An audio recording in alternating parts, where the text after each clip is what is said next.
Kunekune looks completely harmless from far away, just a thin white shape swaying back and forth in a rice field on a hot summer afternoon. No wind moves it, yet it keeps twisting and bending like a ribbon caught in a breeze that doesn't exist. Most people who spot it in the distance walk away confused but unharmed, since the legend insists the danger only begins the moment someone tries to see it clearly. Pull out a pair of binoculars, zoom in with a camera, or get close enough to actually understand what you're looking at, and according to the story, your mind breaks instantly. Not fear, not a scream, but something closer to total collapse, the kind of permanent madness that doesn't fade once you look away. The most repeated version of the tale follows two brothers visiting their grandparents in the countryside, spotting the shape, swaying out in the paddies, and daring each other to get a better look. One picks up binoculars, focuses on the figure, and starts laughing uncontrollably within seconds, a laugh that never really stops, leaving him catatonic from that point on. Nobody in the story can explain what he actually saw, because the legend itself refuses to describe it, the same way you can't describe a color that doesn't exist. That refusal to reveal anything is part of what makes Kunekune so unsettling, since most ghost stories give you a face or a shape to fear, while this one dares you to imagine something your own brain isn't allowed to finish picturing. The name itself simply means to wriggle or twist, a plain, almost childish word attached to something the story treats as genuinely unbearable to comprehend. Researchers looking into where legends like this come from point to something far more grounded than a curse. Heat mirages rising off open farmland during brutal summer heat, the same shimmering distortion that makes distant roads look like water. Add hours of exhausting agricultural work under direct sun, and the line between an actual visual trick and a hallucination gets thinner fast. What makes Kunekune stand apart from Japan's older ghosts is the setting itself, since haunted schools and city streets are common, but wide open rice fields under a blazing sky create a completely different kind of isolation, one where there's nowhere to run and nothing solid to hide behind if the shape starts moving toward you.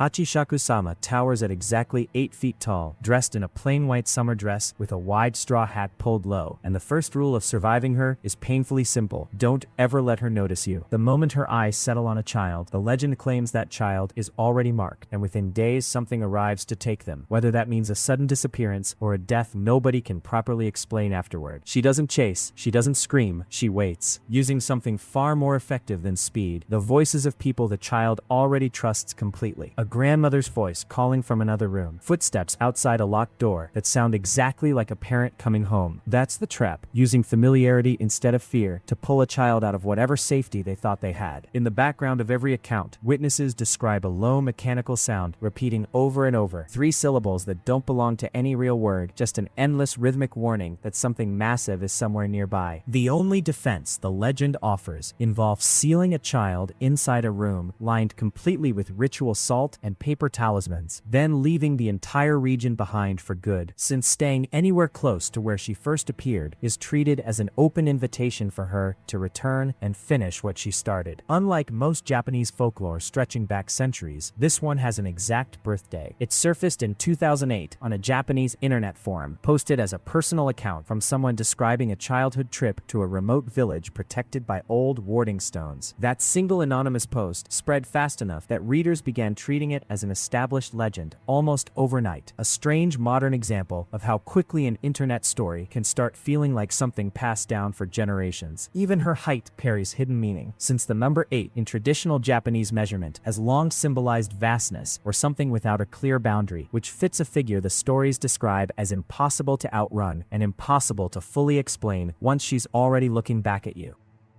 Kisaragi Station doesn't exist on a single official map anywhere in Japan, yet an entire generation of internet users watch someone claim to arrive there in real time. The story began on January 8, 2004, when a user posting under the name Hasumi described boarding a completely normal late-night commuter train home. Nothing seemed wrong at first, just a tired ride after a long day. Minutes turned into an unusually long stretch without a single stop, the train pushing through unfamiliar tunnels far longer than her usual route should take. Eventually, the doors opened onto a station she had never heard of before, unstaffed, dead silent, and completely deserted, with a sign reading Kisaragi Station. From there, every update she posted grew stranger. Her phone's GPS stopped working entirely. Calls to relatives connected, but the people on the other end sounded confused, insisting they had no idea where she could possibly be. On the empty platform, she described hearing distant taiko drums with no source and glimpsing a one-legged man who vanished the moment she tried to look at him directly. Walking back along the track, tracks led only into a tunnel so dark it swallowed her flashlight completely, forcing her to turn back toward the station. A car eventually pulled up and a driver offered her a ride, seeming helpful at first, until his behavior turned quiet and strange, steering deeper into isolated mountains instead of toward any town. Her final post came at 3:44 in the morning, saying the driver was taking her further into the mountains, and then nothing. No further updates ever appeared from that account again. Whether the entire thread was fiction, an elaborate performance, or something else entirely, it played out like a live survival broadcast. Years before that kind of real-time internet storytelling had a name, the legend became so deeply embedded in Japanese pop culture that in 2022, an actual railway company in Shizuoka Prefecture sold limited edition Kisaragi Station tickets aimed directly at horror fans wanting a piece of the mystery for themselves.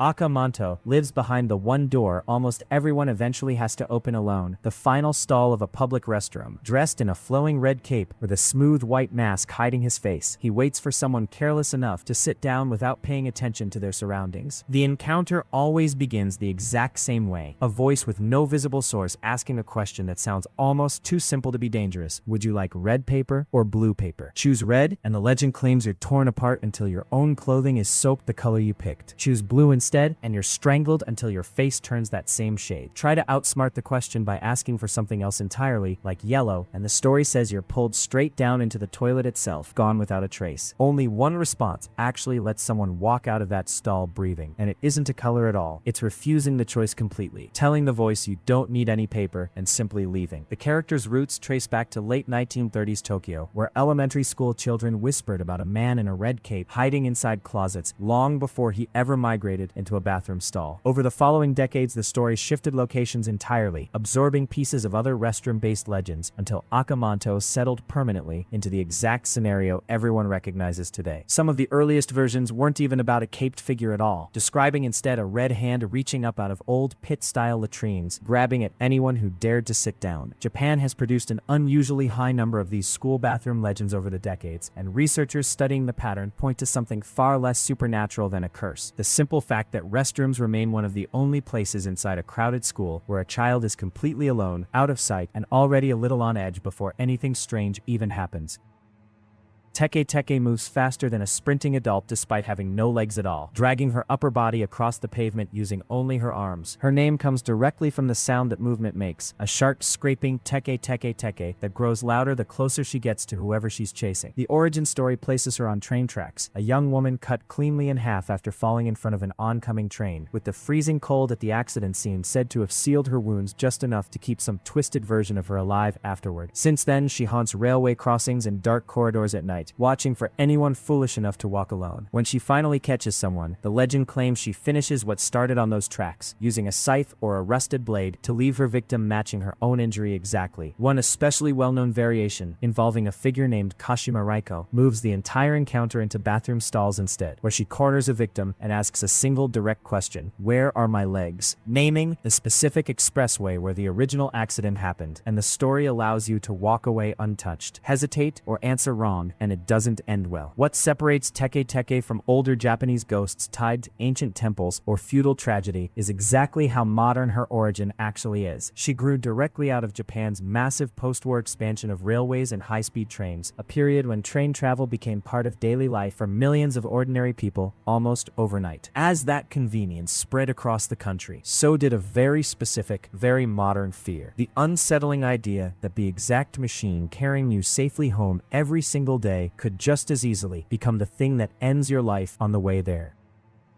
Gozu isn't a monster with a face you could ever describe, because according to the legend, the horror lives entirely inside the story itself, and nobody who finishes telling it walks away the same. Unlike every other entry on this list, no one can actually repeat what happens inside the tale, since the legend insists that anyone who tells it all the way through doesn't survive with their mind intact. The most repeated version follows a school field trip on a long bus ride where a teacher decides to pass the time with a scary story to entertain the students. Partway through, he supposedly falls into an uncontrollable uncontrollable trance, unable to stop talking, even as the kids around him start begging him to quit. The bus crashes before the story ever reaches its ending, and the students who survive are later found shaking uncontrollably, foaming at the mouth with absolutely no memory of what was actually said. That's the entire premise, a story that erases itself the moment anyone attempts to pass it forward, leaving behind only secondhand accounts of the damage it left rather than any real plot anyone can recount. Historians studying the legend point towards something genuinely dark hiding underneath it, a subtle connection to real famine records from the Edo period, when starving communities occasionally turned to cannibalism and described it using cattle-related language specifically to avoid saying the truth outright. That historical shadow gives an otherwise vague ghost story a surprising amount of weight, hinting that whatever the original tale actually described might be rooted in something that genuinely happened rather than pure invention. In modern terms, researchers compare Gozu directly to what's now called an information hazard, an idea that's dangerous simply because of what it contains, which explains exactly why a story with no describable content still manages to feel like the most disturbing one in the entire dossier.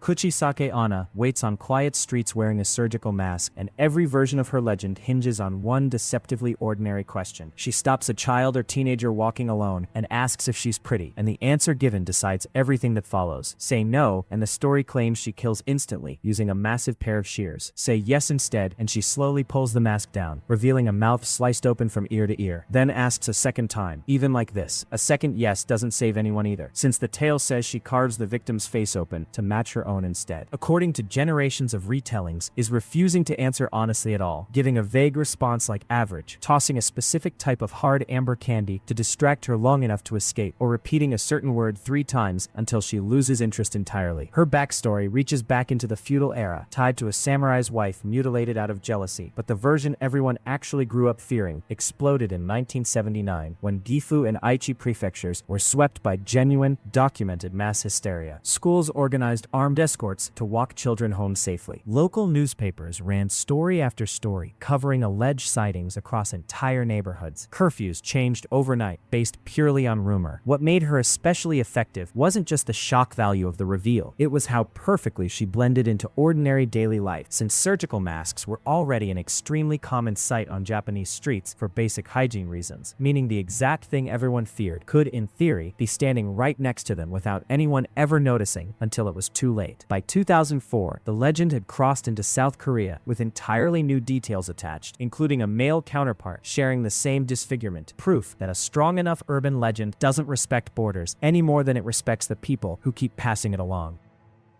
Tomino's Hell is a poem so feared in Japan that simply reading it out loud is treated as a genuine act of self-harm. Written in 1919 by poet Yasuo Saijo as part of a collection called Sakin, the piece follows a child named Tomino falling deeper and deeper into a Buddhist vision of hell filled with imagery of blood, needles, and fire. On the page, it looks like any other piece of early 20th century poetry, and reading it silently in your head does absolutely nothing. The legend insists the rule only activates the exact moment the words leave your mouth and enter the air. People who claim to have spoken the verses aloud describe a strange chain of bad luck following almost immediately, sudden illness, serious accidents, all within days of finishing the poem. Nobody has ever proven a direct link between the words themselves and the misfortune that supposedly follows, yet the reputation has managed to outlive the poet by more than a century now. Part of why the fear spread so effectively traces back to 1974, when filmmaker Terayama Shuji released a surrealist horror film directly inspired by the poem. Years later, when Terayama